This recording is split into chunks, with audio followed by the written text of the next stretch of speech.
G Sudhakaran ഒറ്റയ്ക്കല്ല. അതാണ് നിങ്ങളുടെ മുദ്രാവാക്യം. ഇന്ത്യൻ നാഷണൽ കോൺഗ്രസിന്റെ ഒരു സീറ്റിലാണ് ജി സുധാകരൻ മത്സരിച്ചത്. നിങ്ങൾ ഓർത്തോണം. ജി സുധാകരൻ സ്വതന്ത്രനായി നിൽക്കുമ്പോ ജി സുധാകരനെ ഇന്ത്യൻ നാഷണൽ കോൺഗ്രസ് മത്സരിക്കുന്ന ഒരു സീറ്റ് വിട്ടുകൊടുത്തുകൊണ്ട് ഞങ്ങൾ അങ്ങനെയോടെ പണുണ്ടായെന്ന് പ്രഖ്യാപിച്ച പാർട്ടിയാണ് ഇന്ത്യൻ നാഷണൽ കോൺഗ്രസ്. അത് ഓർത്തുകൊള്ളുക. അതാണ് ഞങ്ങൾക്ക് പറയാനുള്ളത്. നിങ്ങൾ പറയും അവിടെ നാവ് ആണി അടിക്കുമെന്നാ പറഞ്ഞു. ഈ ജി സുധാകരന്റെ നാവിൽ ആണി അടിക്കാൻ ഇന്നത്തെ ഒരു ചെറിയ മൂലിൽ വന്ന് ചെറുതായി വന്നു വീണ വെള്ളത്തുള്ളികൾക്കിടയില് ആ വെള്ളത്തുള്ളികളുടെ ആ ബലത്തിൽ പൊട്ടി വിരിഞ്ഞ ഈ കുടുകൾക്ക് എന്ത് ധൈര്യമാണ് ഇവർക്ക്. എനിക്ക് മനസ്സിലാകുന്നത് ഇവർ എന്താണ് ഈ പറയുന്നതെന്ന്. ഈ പാർട്ടി ഇവിടെ വേണമെന്ന് അവർക്കില്ല. അതാണ് കാര്യം. ഈ പാർട്ടി ഇവിടെ വേണമെന്ന് ആഗ്രഹം ഉണ്ടായിരുന്നെങ്കിൽ ഈ നേതാക്കന്മാർ ഇങ്ങനെ പറയുമോ? അവരിത് അവസാനിപ്പിക്കുമ്പോ പോകുന്ന വഴിക്ക് അങ്ങ് പറഞ്ഞു പോകാം എന്നാണ് വിചാരിക്കുന്നത്. ഞങ്ങൾക്ക് സുധാകരനെ പേടിയില്ല എന്ന് ജനത്തിനെ കാണിക്കുകയാണ്. എടാവേ, നിന്നെയൊക്കെ പുച്ഛിച്ച് ജനം വഴിയെ തള്ളിക്കളഞ്ഞു. നിങ്ങൾ മനസ്സിലാക്കണം. 100-ലധികം സീറ്റോട് കൂടി ഐക്യ ജനാധിപത്യ മുന്നണി കേരളത്തിൽ നിൽക്കുകയാണ്. അത് വെറും സീറ്റാണെന്ന് മനസ്സിലാക്കണം. ജനങ്ങളുടെ വികാരമാണ്. 10 കൊല്ലക്കാലം നിങ്ങൾ ഏറ്റെടുത്തില്ലേ ഈ കേരളത്തെ? എങ്ങോട്ടാണ് എടുത്തത്?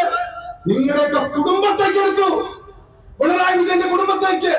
പിണറായി വിജയന്റെ ഇപ്പോഴത്തെ അഭ്യാസം കണ്ടാകുമ്പോൾ ചിരി വരും. ഒരു ബസ് 1 കോടി 8 ലക്ഷം രൂപയ്ക്ക് ഉണ്ടാക്കിയ ഒരു ബസ്, ആ ബസ്സിൽ സ്റ്റെപ്പ് കയറാൻ വയ്യ അദ്ദേഹത്തിന്. കാലുമൊന്നുമില്ല. കാല് നോക്കാൻ പകരം ലിഫ്റ്റ് വെച്ചു. കണ്ടില്ലേ? ഫുട്ബോൾ ലിഫ്റ്റ് വെച്ചു. ഇപ്പൊ മുണ്ടുമണി കൂടി ഇറങ്ങിയിരിക്കുക. കാരണം എന്താ? അവസാനം ആ ബാലഗോപാൽ നായകൻ എല്ലപ്പി പറയണം എന്ന് പറഞ്ഞാലേ നമ്മൾ കേട്ടതാ. എല്ലപ്പി പറയാൻ മുണ്ടുകൊടുത്ത് ഇറങ്ങിയിരിക്കുക. ഇപ്പൊ അങ്ങനെ മുട്ടുവേദന ഇല്ല, ഒരു പിന്നാക്കും ഇല്ല. ഒന്ന് ആലോചിച്ച് നോക്കൂ. ഇതാണ് നിങ്ങൾ ചെയ്തത്. കഴിഞ്ഞ 10 കൊല്ലം നിങ്ങൾ ചെയ്തത്. ഞങ്ങളെ അപമാനിക്കായിരുന്നു. സാധാരണക്കാരായ ആളുകളെ അപമാനിക്കായിരുന്നു. ജനാധിപത്യ വിശ്വാസികളെ ആക്രമിക്കായിരുന്നു. അല്ലെ നിങ്ങളുടെ വീട്ടിൽ 1-ാം നിലയിൽ മുന്നോട്ട് പോകാൻ തിരിച്ചു വെച്ചത്? നിങ്ങളുടെ വീട്ടിൽ 1-ാം നിലയിൽ നിന്ന് മുന്നോട്ട് പോകാൻ നിങ്ങൾ തിരിച്ചു വെച്ചില്ലേ? ഇതാണോ ജനം കണ്ടത്? അതിന് സിന്ദാബാദ് വിളിച്ച നിങ്ങളെയാണ് ജനം ആറ്റി പുറത്താക്കിയത്.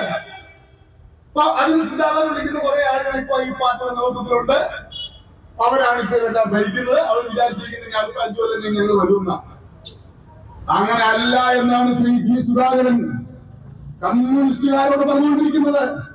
കമ്മ്യൂണിസ്റ്റ് പാർട്ടിയുടെ ഭാരവാഹികളായവരോട് ശ്രീ ജി സുധാകരൻ പറഞ്ഞുകൊണ്ടിരിക്കുന്നത് അങ്ങനെയല്ല. നിങ്ങൾ വരില്ല, നിങ്ങൾ ഇത് തുടർന്നാൽ വരില്ല. ഈ സ്കൂളിൽ കഴിഞ്ഞ ദിവസം വന്നപ്പോ അദ്ദേഹത്തെ ആക്ഷേപിക്കുക. ജി സുധാകരനെ സാറേ ഞങ്ങളെ വിളിപ്പിച്ചു എന്നൊക്കെ ഇങ്ങനൊക്കെ പറയാൻ ഉളുപ്പുണ്ടോ? ജനം വിളിച്ചാണ്, ജനം ഏറ്റെടുത്ത് വിളിച്ചത സുധാകരൻ സാറേ എന്ന്. ഞങ്ങൾ അപ്പുറത്ത് നിൽക്കുമ്പോ ഞങ്ങൾക്ക് തന്നെ തോന്നിയിട്ടുണ്ട് എന്തിനാണ് ഇങ്ങനെ വിളിക്കുന്നത്? ആരാധനയോടുകൂടി ഞങ്ങളുടെ പാർട്ടിക്കാർ ആരാധനയോടുകൂടി വിളിക്കുന്നത് ഞങ്ങൾ കേട്ടോളാ. അല്ല, നീയൊക്കെ പറഞ്ഞു വിളിപ്പിച്ചല്ല, സുധാകരൻ പറഞ്ഞു വിളിപ്പിച്ചല്ല. കോൺഗ്രസ് പറഞ്ഞോ സുധാകരൻ ഞങ്ങൾ സാറിനെ വിളിക്കണമെന്ന്? ജി സുധാകരൻ സാർ എന്ന് വിളിക്കാൻ പ്രാപ്തമായത് അദ്ദേഹത്തിന്റെ പൊതുപ്രവർത്തനത്തിന്റെ സർട്ടിഫിക്കറ്റാണ്, ജനം കൊടുത്ത സർട്ടിഫിക്കറ്റാണ്. അല്ലാതെ ഞങ്ങളെ കൊണ്ട് വിളിപ്പിച്ചാലെന്നാണോ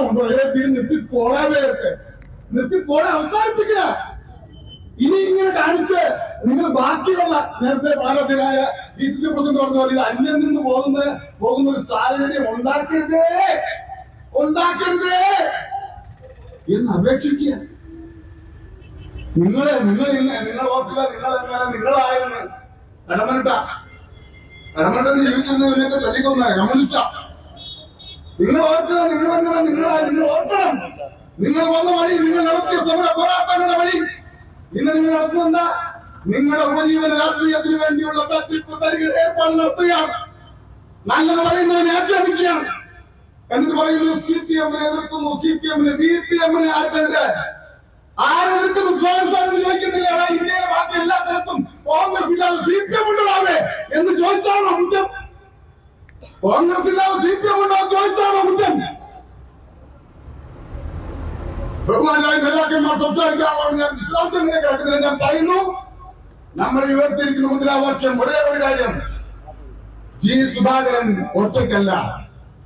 അമ്പലപ്പുഴയിലെ നിറഞ്ഞ മനസ്സ്, വോട്ട് ചെയ്യാൻ കഴിയാത്തവർക്ക് പോലും ഞാൻ CPM അടിമയായി പോയി, അതുകൊണ്ട് മാത്രമേ ഈ വോട്ട് ചെയ്യാൻ പറ്റുന്നില്ല എന്ന് പറഞ്ഞാൽ ഒഴികെ ബാക്കി